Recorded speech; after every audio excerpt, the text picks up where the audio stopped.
മറ്റൊരു വീഡിയോയിലേക്ക് സ്വാഗതം. ഇന്നിവിടെ വിശകലനം ചെയ്യുന്നത് 16/8/1997 ജനിച്ച ഒരാളുടെ ഗ്രഹസ്ഥിതിയാണ്. ഉത്രാടമാണ് നക്ഷത്രം. ഉത്രാടം 2-ാം പാദം. ധനു ലഗ്നം. ലഗ്നാധിപൻ വ്യാഴം 2-ൽ ചന്ദ്രനോടൊത്ത് നിൽക്കുന്നു. 3-ൽ കേതു, 4-ൽ ശനി, 5, 6, 7 ഭാവങ്ങൾ ശൂന്യം. 8-ൽ സൂര്യൻ, 9-ൽ ഭാഗ്യസ്ഥാനത്ത് ബുധൻ, രാഹു, ഗുളികൻ, 10-ൽ ശുക്രൻ, 11-ൽ കുജൻ, 12 ശൂന്യം. ഇതാണ് ഇദ്ദേഹത്തിൻ്റെ ഗ്രഹസ്ഥിതി. ശൂന്യം എന്ന് വച്ചു കഴിഞ്ഞാൽ ആ രാശിക്ക് അധിപനായിട്ടുള്ള ഗ്രഹം അതാരാണോ മറ്റൊരു രാശിയിൽ നിൽക്കുന്നു എന്ന് സാരം. അല്ലാതെ ആ ഭാവം കൊണ്ട് ഗുണമില്ലെന്നോ അർത്ഥമില്ലെന്നോ ഒരിക്കലും അങ്ങനെ ആരും ചിന്തിക്കരുത്, എടുക്കരുത്. ഇദ്ദേഹം വ്യാഴ ലഗ്നക്കാരനാണ്. ഉപരി അത്യാവശ്യം നല്ല ജീവിത രീതിയിൽ ജീവിതം നയിക്കുന്ന, വിദേശത്ത് കഴിയുന്ന ഒരാൾ കൂടിയാണ്, വളരെ ചെറിയ പ്രായത്തിൽ തന്നെ. അപ്പോൾ അതിൻ്റേതായിട്ടുള്ള ഗുണം ഈ ഗ്രഹനിലയിലുണ്ട് എന്ന് അനുമാനിക്കാം. അതിൻ്റെ കാരണമെന്ന് പറയുന്നത്, പ്രത്യേകിച്ചും ലഗ്നാധിപനായിട്ടുള്ള ഗ്രഹം വ്യാഴം ധനസ്ഥാനത്ത് 2-ൽ നീചനായി ചന്ദ്രനോടൊത്ത്, അതും വർഗോത്തമം ചെയ്തു നിൽക്കുന്ന ചന്ദ്രനോടൊത്ത് നിൽക്കുന്നു. പ്യൂർലി ഗജകേസരി യോഗമാണ്, വളരെ വളരെ നല്ലതുമാണ്. പക്ഷേ അത് നീചനായതുകൊണ്ട് തന്നെ അതിൻ്റെ ഒരു തുടക്ക സ്റ്റേജ് കഴിഞ്ഞ് അത് വളരെ പോസിറ്റീവായിട്ട് മാറുക തന്നെ ചെയ്യും. അത് വളരെ ശ്രദ്ധിക്കേണ്ടുന്ന ഒരു കാര്യം തന്നെയാണ്. വളരെ ചെറിയ പ്രായത്തിലൊക്കെ ഉയർന്ന ജീവിതം നയിക്കുന്ന ആളുകളുടെ ഗ്രഹനില നോക്കിക്കഴിഞ്ഞാൽ അവർക്കൊക്കെ, പ്രത്യേകിച്ചും ഏതെങ്കിലും, അത് ഒന്നുകിൽ വ്യാഴം, അതല്ല എങ്കിൽ കുജൻ, അതുമല്ലെങ്കിൽ ശുക്രൻ, അല്ലെങ്കിൽ ബുധൻ പോലെയുള്ള പ്രബല ഗ്രഹങ്ങൾ നല്ല രീതിയിൽ നല്ല പൊസിഷനിൽ നിൽക്കുന്നതായിട്ട് കാണാൻ സാധിക്കാറുണ്ട്. ഇവിടെ അത് വ്യാഴം ചന്ദ്രനോടൊത്ത് നിൽക്കുന്നു, ധനസ്ഥാനത്താണ്. അപ്പോൾ ധനപരമായിട്ടുള്ള കാര്യങ്ങളിലൊക്കെ അതിൻ്റേതായിട്ടുള്ള ഗുണം, നേട്ടം ഒക്കെ അദ്ദേഹത്തിന് ഉണ്ടാവുക തന്നെ ചെയ്യും. അതങ്ങനെ തന്നെയാണ് പോയിക്കൊണ്ടിരിക്കുന്നത്. മാത്രവുമല്ല, ഇദ്ദേഹത്തിൻ്റെ ലഗ്നാൽ 10-ൽ ശുക്രൻ നിൽക്കുന്നു. നീചനാണ്. കന്നിയിലെ ശുക്രൻ നീചനാണ്. പൊതുവേ അത് ഗുളികൻ്റെ ദൃഷ്ടിയിലും കൂടി ആകുമ്പോൾ പൊതുവേ വളരെ മോശമായിട്ടുള്ള ഫലങ്ങൾ ധാരാളം ആളുകൾക്ക് കിട്ടി അല്ലെങ്കിൽ കൊടുത്ത് കാണാറുണ്ട്. പക്ഷേ ഇവിടെ അത് രക്ഷകനായിട്ട് വ്യാഴം, പ്രത്യേകിച്ചും ലഗ്നാധിപനായിട്ട് നിൽക്കുന്ന വ്യാഴത്തിൻ്റെ 9ാമത്തെ ദൃഷ്ടി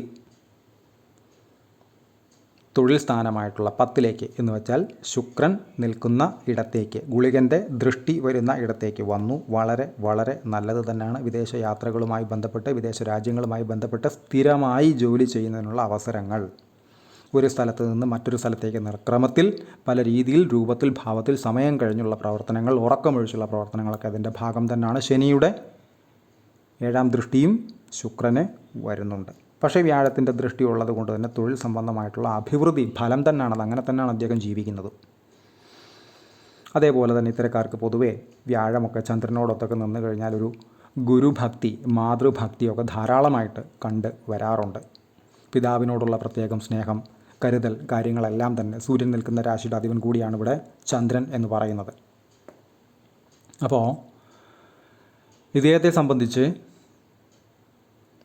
1, 2, 3, 4, 5, 6, 7, അതായത് വ്യാഴത്തിൻ്റെ 7ാമത് ദൃഷ്ടി സൂര്യൻ നിൽക്കുന്ന ഇടത്തേക്ക് വരുന്നു. പിതാവിൻ്റെ കാരകഗ്രഹം കൂടിയാണ് സൂര്യൻ ഏതൊരാളെ സംബന്ധിച്ചും. അപ്പോൾ വ്യാഴത്തിൻ്റെ ദൃഷ്ടി, പ്രത്യേകിച്ചും അത് കർക്കിടകത്തിലെത്തുമ്പോൾ വളരെ പോസിറ്റീവായിട്ടുള്ള ഉച്ചദൃഷ്ടിയുമാണ്. പിതാവിനും അതിൻ്റേതായിട്ടുള്ള ഗുണങ്ങൾ, പിതാവിനോടുള്ള പ്രത്യേകം ഭക്തി, പിതാവിൻ്റെ സ്വഭാവം എല്ലാം തന്നെ മറ്റുള്ള ആളുകളെ സഹായിക്കുന്നതിന് പോലെയുള്ള ഒരു മൈൻഡ് സെറ്റ് ഉള്ള പിതാവ് എന്നൊക്കെ പറയില്ലേ, അത്തരം കാര്യങ്ങൾ തന്നെയാണ് അദ്ദേഹത്തിൻ്റെ പിതാവിൻ്റെ സ്വഭാവവും അങ്ങനെ തന്നെയാണ്. അപ്പോൾ അതൊക്കെ വ്യാഴത്തിൻ്റെയും പ്രത്യേകിച്ച് അതിൻ്റെ വരുന്ന ദൃഷ്ടിയുടെയും പിതൃകാരക ഗ്രഹത്തിൻ്റെയും ഒക്കെ പവർ, ശക്തി എന്നതുകൊണ്ട് തന്നെയാണത് ഉദ്ദേശിക്കുന്നത്. അപ്പോൾ രാഹുവിൻ്റെയും ഗുളികൻ്റെയും ദൃഷ്ടി സൂര്യനുള്ളത് കൊണ്ട് പിതാവിന് എന്തെങ്കിലുമൊക്കെ ചെറിയ ഹെൽത്ത് ഇഷ്യൂസൊക്കെ വളരെ ശ്രദ്ധിക്കുക. ഹെൽത്ത് ഇഷ്യൂസിനൊക്കെ സാധ്യതയുണ്ടെന്നുണ്ടെങ്കിൽ വൈദ്യസഹായം തേടി തന്നെ പോവുക. പിന്നെ മാത്രവുമല്ല, പിതാവും ഈ വ്യക്തിയും തമ്മിൽ ചിലപ്പോൾ എല്ലാ ദിവസവും കാണുന്ന ഒരു രീതിയിലായിരിക്കില്ല. ജോലി സംബന്ധമായിട്ടോ മറ്റു കാര്യങ്ങൾ സംബന്ധമായിട്ടോ ഒക്കെ വല്ലപ്പോഴും കാണുന്ന രീതിയിലേക്കും അങ്ങനെ സംഭവിക്കാറുണ്ട്. അതിൽ അത്ഭുതപ്പെടാനൊന്നുമില്ല. പക്ഷേ അതിനെ പോസിറ്റീവായിട്ട് എടുത്താൽ മതി. എന്നാൽ അത് വ്യാഴദൃഷ്ടി ഇല്ലാത്ത സൂര്യനാണെന്ന് വെക്കുക, രാഹുവിൻ്റെയും ഗുളികൻ്റെയും ദൃഷ്ടി ഏൽക്കുകയും ചെയ്തു കഴിഞ്ഞാൽ തർക്ക സാധ്യത, ടോക്സിക് ആയിട്ടുള്ള ചിന്താഗതികൾ അങ്ങോട്ടും ഇങ്ങോട്ടും വച്ച് പുലർത്തുന്ന അവസ്ഥ, തർക്കങ്ങൾ, വഴക്കുകൾ, അന്തഛിദ്രങ്ങൾ പോലെയുള്ള അവസ്ഥയ്ക്കും വളരെ കാരണം തന്നെയാണ്. അപ്പോൾ പിതാവിൻ്റെ കാരകഗ്രഹമായിട്ടുള്ള സൂര്യനെയും വ്യാഴം രക്ഷിച്ചു. തൊഴിൽ സ്ഥാനത്തിൻ്റെ തൊഴിൽ സ്ഥാനത്ത് നിൽക്കുന്ന ശുക്രനെയും വ്യാഴം രക്ഷിച്ചു. ലഗ്നാധിപനായിട്ടുള്ള വ്യാഴമാണ്. അപ്പോൾ കൃത്യമായിട്ട് അതിനുള്ള റോൾ ഉള്ള വ്യാഴം തന്നെയാണ്. മാത്രമല്ല ഇദ്ദേഹം കൃത്യമായിട്ട് ശ്രമിച്ചു കഴിഞ്ഞാൽ ധാരാളം ഔന്നത്യങ്ങളിൽ കഴിയാനുള്ള, പ്രത്യേകിച്ച് ഇപ്പോൾ രാഹുദശയാണ്, വ്യാഴദശയൊക്കെ വന്നു കഴിഞ്ഞാൽ അതിൻ്റെ തനി പോസിറ്റീവായിട്ടുള്ള സ്വഭാവം പുറപ്പെടുവിക്കുക തന്നെ ചെയ്യും. രാജാവായി തന്നെ കഴിയാനുള്ള യോഗമുള്ള ഒരു ജാതകം തന്നെയാണ്. പിന്നെ ലഗ്നാൽ 9 രാഹു ഗുളികൻ സാന്നിധ്യം ഉണ്ട്. നല്ലതല്ല പൊതുവെ. പക്ഷേ 9ാം ഭാവാധിപന് വ്യാഴദൃഷ്ടി ഉള്ളത് കൊണ്ട് വലിയ തെറ്റ് പറയാനും പറ്റില്ല. എന്നാലും രാഹു ഗുളികൻ സ്വഭാവം വെച്ച് ഭാഗ്യ സംബന്ധമായിട്ടുള്ള കാര്യങ്ങളിലൊക്കെ ഒരു കരുതൽ, ഒരു ശ്രദ്ധ, ഒരു മുൻധാരണ എടുത്ത് തന്നെ പോകേണ്ടത് അത്യാവശ്യമാണ്. വ്യാഴം അതിൻ്റെ ജോലി കൃത്യമായിട്ട് തന്നെ ചെയ്യുന്നുണ്ട്. എന്നിരുന്നാൽ തന്നെയും 9ലേക്ക് രാഹു ഗുളികൻ എന്ന് പറയുമ്പോൾ അത് ശ്രദ്ധിക്കേണ്ടുന്ന ഒരു കാര്യം തന്നെയാണ്. മാത്രവുമല്ല 10ാം ഭാവാധിപനായിട്ടുള്ള ഗ്രഹം കൂടിയാണ് ഇവിടെ ബുധൻ. 9 രാഹു ഗുളികനൊപ്പം നിൽക്കുന്നത്. പക്ഷെ അത് നിൽക്കുന്ന രാശിയുടെ അധിപന് വ്യാഴത്തിൻ്റെ ദൃഷ്ടി വരുന്നത് കൊണ്ട് ഭയം വേണ്ട, ശ്രദ്ധ അത്യാവശ്യവും ആണ്. പിന്നെ ലഗ്നാൽ 4 ശനി നിൽക്കുന്നത് കൊണ്ട് തന്നെ 4ാം ഭാവാധിപൻ ചന്ദ്രനോടൊത്താണ് നിൽക്കുന്നത്, ലഗ്നാധിപനായിട്ടുള്ള വ്യാഴം. പക്ഷേ ഈ 4 ശനി അതല്ല എങ്കിൽ രാഹു ഗുളികൻ പോലെയുള്ള അവസ്ഥകളൊക്കെ നിന്ന് കഴിഞ്ഞാൽ, കേതു പോലെയുള്ള അവസ്ഥകളൊക്കെ നിന്ന് കഴിഞ്ഞാൽ ഇത്തരക്കാർ പൊതുവേ ബാധ്യതകളിൽ നിന്ന് ഒഴിഞ്ഞു മാറി നിൽക്കുന്നതാണ്. പരമാവധി അകലം പാലിച്ച് നിൽക്കുന്നതാണ് ഏറ്റവും സേഫ്, ഏറ്റവും നല്ലത്. പ്രത്യേകിച്ചും ബാധ്യതകളിലേക്ക്, ഇപ്പോൾ എത്ര സാമ്പത്തിക ശേഷി ഉണ്ടെങ്കിൽ പോലും ബാധ്യതകളിലേക്ക് പോയി കഴിഞ്ഞാൽ പെട്ടെന്ന് തീർത്ത് ഇറങ്ങാൻ സാധിക്കാതെ വന്ന് കാണാറുണ്ട് ധാരാളം ആളുകൾക്ക്. അപ്പോൾ അതിൽ നിന്ന് ഒഴിഞ്ഞു മാറി നിന്ന് കഴിഞ്ഞാൽ ഏറ്റവും നല്ലത്, വളരെ നല്ലത്. അത് എടുത്തു പറയേണ്ടുന്ന ഒരു കാര്യം തന്നെയാണ്. കാര്യം വ്യാഴദൃഷ്ടിയും വരില്ലാത്ത ശനിയാണ് 4ൽ നിൽക്കുന്നത്. അപ്പോൾ അങ്ങനെയുള്ള സമയത്ത് ബാധ്യതകളിൽ നിന്ന് ഒഴിഞ്ഞു മാറേണ്ടത് ബുദ്ധിപരമായിട്ടുള്ള ഒരു തീരുമാനത്തിൻ്റെ ഭാഗം തന്നെയാണ് എന്ന് കരുതേണ്ടതുമാണ്. മാത്രവുമല്ല ഇദ്ദേഹത്തെ സംബന്ധിച്ച് ലഗ്നാൽ 7ാം ഭാവാധിപനായിട്ടുള്ള ഗ്രഹം ബുധൻ രാഹു ഗുളികനൊപ്പം നിൽക്കുന്നു. വിവാഹ സംബന്ധമായിട്ടുള്ള കാര്യങ്ങളിൽ ഒരല്പം ശ്രദ്ധ അത്യാവശ്യം തന്നെയാണ്. യാത്രകൾ സംബന്ധമായിട്ടോ അല്ലാതെയോ ഒക്കെ പലപ്പോഴും ഒക്കെ കാണുന്ന രീതിക്കുള്ള ഒരു ജീവിതശൈലി കാര്യങ്ങളൊക്കെ ഉണ്ടാകാനുള്ള സാധ്യതയുണ്ട്. അതാണെങ്കിൽ അത് പോസിറ്റീവാണ്.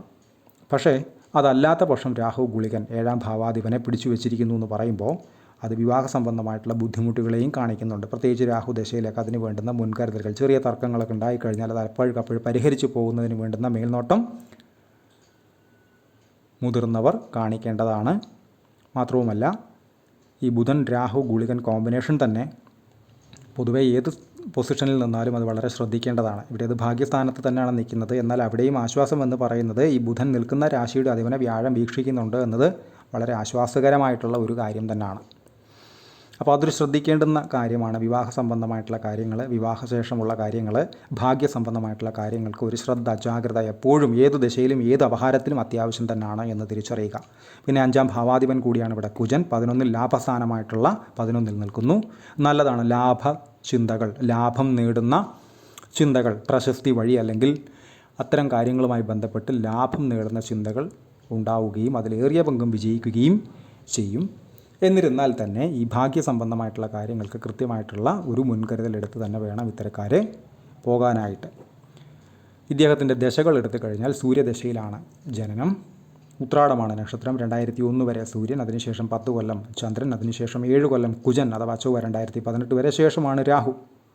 2036 ഏപ്രിൽ 6-ാം തീയതി വരെ രാഹുവാണ്. അതിനുശേഷം വ്യാഴം ഇദ്ദേഹത്തിൻ്റെ ലൈഫിൻ്റെ ഒരു പീക്ക് ടൈം കിടക്കുന്നതും ഈ വ്യാഴദശയിലാണ്. ലഗ്നാധിപനാണ്, ധനസ്ഥാനത്താണ് നിൽക്കുന്നത്, നീചനാണ്. എന്നിരുന്നാലും അത് ഗുണം ചെയ്യും. ചന്ദ്രനോടൊത്ത് നിൽക്കുന്നു, വർഗോത്തമം ചെയ്ത് നിൽക്കുന്ന ചന്ദ്രനാണ്. ചന്ദ്രൻ്റെ ഈ ഗുരുവിൻ്റെ ദൃഷ്ടികളെല്ലാം തന്നെ വളരെ ഇഫക്റ്റീവ് ആവുകയും ആ വ്യക്തി ലഗ്നം അദ്ദേഹത്തിന് തന്നെ ഏറ്റവും കൂടുതൽ നേട്ടം ഉണ്ടാകാൻ പോകുന്ന ഒരു കാലം, ഒരു പീരീഡും ഈ പറയുന്ന വ്യാഴദശയാണ്.